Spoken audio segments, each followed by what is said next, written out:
Welcome back to the North Star Takes podcast. I'm Bailey. He's Jacob, and we're a Minnesota sports podcast. If you're a Minnesota sports fan, especially a Minnesota Vikings fan, please click the like button on this video and feel free to subscribe to our channel if you haven't done so already and you want more Minnesota sports content. And today we're talking about Minnesota Vikings. Obviously, they play the Buffalo Bills in what is easily the biggest matchup of the season to date. I mean, they had the Eagles week 2, but it was so early. You didn't know how big of a matchup that really was. Now we're playing the Buffalo Bills. Josh Allen's questionable with an elbow injury, and the narratives could be starting again. Who have the Vikings played? They've played all these teams with backup quarterbacks. So the question I'm going to start you off with first, Liberta, is do you want to face Josh Allen? Or are you hoping that he's out and we get to face old friend Case Keenum, who will be throwing to Stephon Diggs this weekend in Buffalo? Yeah, I think the storylines be kind of fun facing off against Case and Diggs, recreation of the Minneapolis Miracle just on a team we're facing, especially as good as they are. But I think how want Josh Allen really. It kind of reminds me a few years ago of when we were going to play the Chiefs at Kansas City and Mahomes was hurt. So, we got Matt Moore or something. We still lost the game. Yeah. So, now we're fast forward a few years. It's kind of the same thing. One of these, generational quarterbacks, just stupidly good. And, again, he's hurt. And that kind of makes me sick because, I'm Hannah. Obviously, it's for us to win if he's playing because, he's Josh Allen. And, back then it was Mahomes. But, obviously, there's just still a good chance we lose this whether he's playing or not. But, it's just more the idea of playing as good as it gets in the league. And, I think playing at Buffalo this year really is as hard as it can possibly be for a team and a matchup you might find, just because I think Philly certainly presents its own challenges. Obviously, they beat us by 17 back in week 2, but again, I felt like we were a little bit different team back then, but still kind of feels the same way this weekend. So I kind of want to see where we're at after this big winning streak we've gone on since then. Kind of want to see what we look like against Josh Allen-led offense. I kind of want to see what answers we have for him as far as defensively, if we can match up with a guy as good as he is, or at least really slow him down in some way, and then being able to, on the flip side, on offense, maybe trade touchdowns if we have to. I think that's another thing to consider here. I want to see how much firepower we really got offensively when we absolutely have to have it. When we have to score 30 plus points to win the game. So that's what really excites me. So that's why I really want to play. Obviously, it's going to give us less of a chance to win. So it doesn't seem like it makes sense, but it's it's just one of those tests that you want to see. So then the team itself can also realize where they're at and what they need to improve on if we're really going to make some noise this year when it comes to playoff time. Because it feels, knock on wood, it feels like the NFC North is almost locked up. So Yeah. I think we're playing some playoff football. So it'd be good to know where we're at halfway through the season and what needs to get better down the stretch for us to get all the way to the Super Bowl. So I don't know. What do you think, Bailey? You want to see Josh Allen face off against us this weekend? I do, just because I want to have faith in this team that we can defend that type of quarterback. Yeah. Our pass rushing duo has really picked it up these last several weeks. I think Zadarius Smith and Danielle Hunter have the most pressures of any pass rushing duo in the NFL. And Zadarius Smith obviously is towards the top in sacks. Danielle's, just a little bit behind him, I think with 5 or 5.5 sacks now. So yeah, I want to see our defense be able to defend them. It sounds like Dantzler's going to be out, so that's a little tricky. Caleb Evans is going to get thrown in there probably to start. Maybe we'll see a little Andrew Booth finally this weekend. So these young corners are going to have a tough test, especially if it's Josh Allen. But I hope it's Josh Allen, for all the reasons you mentioned. This team needs to see where it's at. I think us as fans, we need to see where this team is at. It's a great litmus test, really. He's probably the best quarterback in the league. It's either him or Mahomes. A lot of people will pick between the two of them. And I think just a win against a quarterback like this, against a team like this on the road in a tough environment could go such a long way towards building confidence for this team. And, like you said, the division's already wrapped up pretty much. It's a 4.5 game lead. I think it's the biggest division lead the Vikings have had since the 70s or something. So obviously just unprecedented territory for this Vikings team and for the Packers to be as bad as they are too. But with the division wrapped up, you're guaranteed a top 4 seed pretty much at this point. Knock on wood, of course. I don't want to jinx anything. If Kirk goes down or something, who knows? But then it's you're playing you want to be able to host multiple playoff games in your home stadium. So it's then all of a sudden getting that 2 seed becomes huge because then you're guaranteed 2 home playoff games as long as you win the first one. So, because us passing the Eagles, I just find highly unlikely unless we can get through these next 4 games somehow undefeated and the Eagles maybe drop one, then we're talking. Yeah. But it's hard for me to see us getting through the Bills and then the Cowboys and then the Patriots and then the Jets, all just winning teams at the moment. Patriots have a really tough defense, as do the Jets. Even the Bills do too, and Dallas. I guess they all really have good defenses. So that'll be a tough test, especially for this team where the offense just hasn't figured it out for a full game yet. There's been so many, basically every game where second and third quarter we just disappear, and then we reemerge in the fourth quarter when we absolutely need it. But I just Kirk Cousins versus Josh Allen. I want Josh Allen and Diggs to be going at 100%. I want Kirk and Jefferson to be going at 100% because I think that's just a phenomenal storyline is Jefferson versus Diggs. And yeah, it's been a while since the Diggs trade. I think, there's really no hard feelings anymore at this point, but it'd still be nice to kind of stick it to him and get a win in Buffalo. So I definitely want to face Josh Allen. I don't want the excuse from the national media of, oh, they played another backup quarterback. They played Case Keenum. Yes. Blah, blah, exactly. Blah.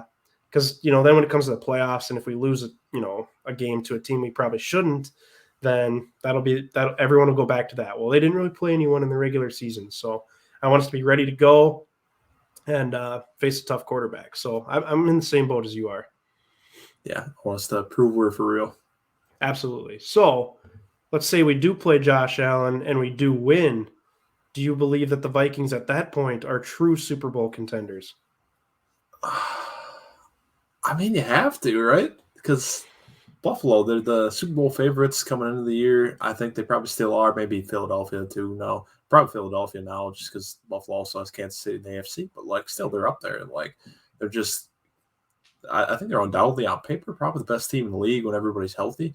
So you got to think if the Vikings go into Buffalo and win that game against one of the best quarterbacks this generation, why not? Why not us? Why not this year? So I think I'd feel pretty confident saying that we are Super Bowl contenders with a win in Buffalo because that's like I was saying earlier, it's as good as it gets. So if we can win that, I mean, well, who's stopping us? I think it probably just come down to ourselves and beating ourselves and being able to potentially win some theoretical game in Philly again, win some rematch there. Obviously, there's a long way to go to get there, but excuse me, this would go a long ways for me. So, excuse me, got a little tickle in my throat, but.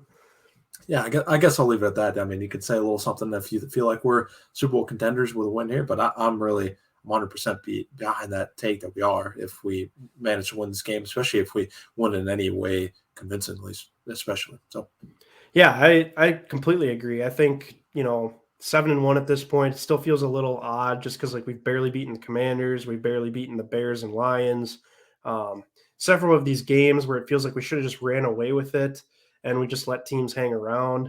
So, I mean, that's been the tough part about watching the Vikings this year. But at the same time, it's like week after week, Kirk Cousins is coming through with a clutch drive and he's leading us to victory.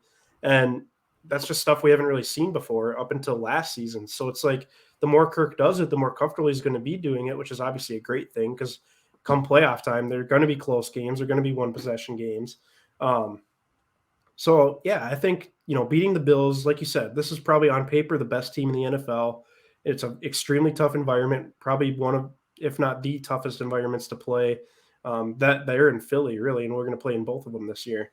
So, I mean, it would just be a huge win. We'd be 8-1 at that point. Like you said, division basically locked up. At that point, I mean, who knows? We'd be closing in on the 2 seed, I think, because whoever is going to be the 4 seed, whoever's going to win the NFC South, I mean, there's no way that they're going to be able to catch us at this point, I wouldn't imagine, unless the Bucs just go on some crazy run here.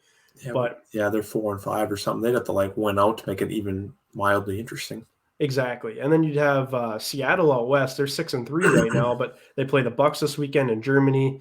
They still have some division games that will obviously be tough. And I really don't know if the Seahawks are legit or not. So it's win that division over San Francisco. Yeah, you still got San Fran lurking there. They got Christian McCaffrey now, so that's a little scary. But yeah, I think for sure we're Super Bowl contenders if we win this game because at that point, what more do you have to prove? You've been winning games.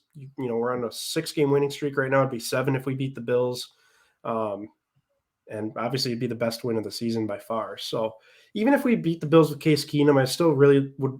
I still feel really good about that just because, like I said, tough environment. The Bills have a really good defense still.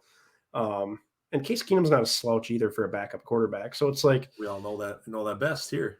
yes, exactly. So yeah, I'd feel pretty good about it regardless. But if we beat Josh Allen for sure, I'll be pumped about that. But yeah, it's crazy to think where this team is considering what our expectations were at the start of the season. Obviously, the NFC is just down in general. The Rams are terrible. The Bucks are old and injured, and they just don't look great. Um, San Fran, though, is still the one team that's kind of lurking out there that scares me.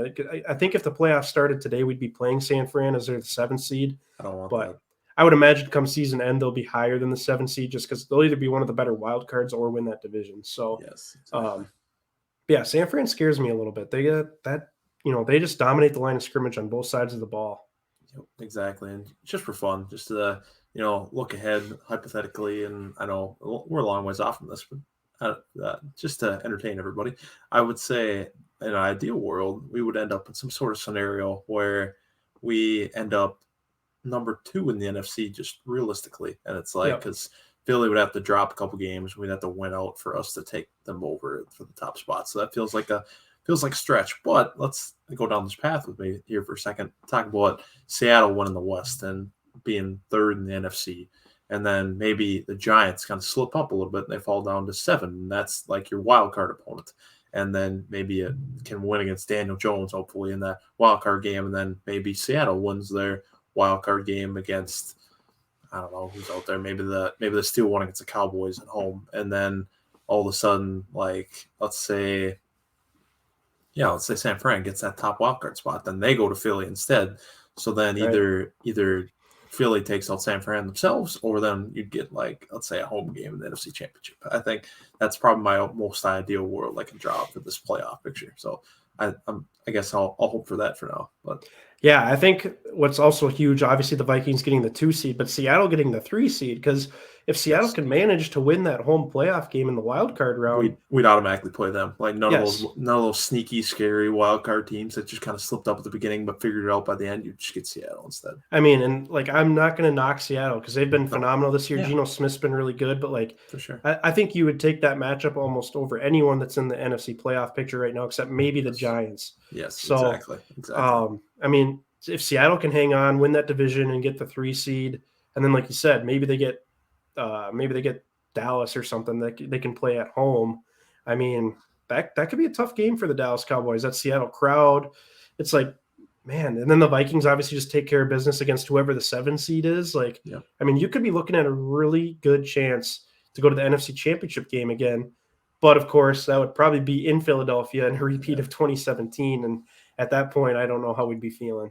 But who knows? Maybe we could get a home game there too. Maybe San Fran ends up in that game in Philly and they steal one against the Eagles, just like they did last year against the Packers.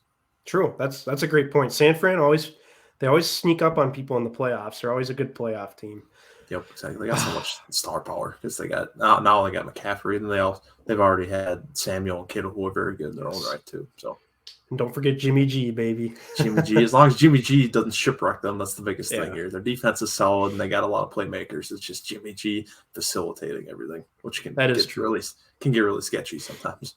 It can. Man, it's fun to talk about playoff scenarios and we're not looking ahead to the draft already. Like, I mean, it's still fun to watch college football, through the lens of the NFL draft. But it's like at this point, we're picking late 20s right now. It's like I don't really know who's going to be there. I don't know exactly what we're going to be looking for at that point. So, but and then not even mention like Kwesi. We did a video about Hawkinson, but the aggressive nature of trading for Hawkinson and trying to win this season and taking advantage of this window of the NFC being bad. It's like, man, the Vikings are just everything is falling in the right way for the Vikings right now, and it's just an exciting time to be a fan. Exactly. I know I'm very excited with where we're at now compared to where we've been these last couple of years. It's been since 2019 where we've been in a comfortable position to make the playoffs. So it's always fun to have these years. And you really got to enjoy them when you have them because they don't come around that often. It's pretty, as the old cliche goes, it's pretty hard to win games in this league. So exactly. I'm hoping that we can just keep building on this. And the second half of the season looks as good as the first half. And we're in a really good spot going into January. Couldn't have said it any better myself, man. I think we'll wrap it there.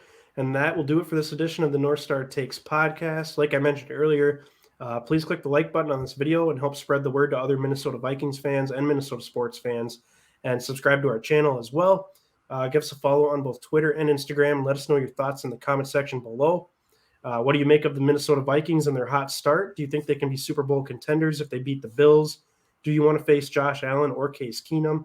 And any other thoughts you may have on this game, Jefferson versus Diggs, all the different storylines. So until next time, thanks for watching.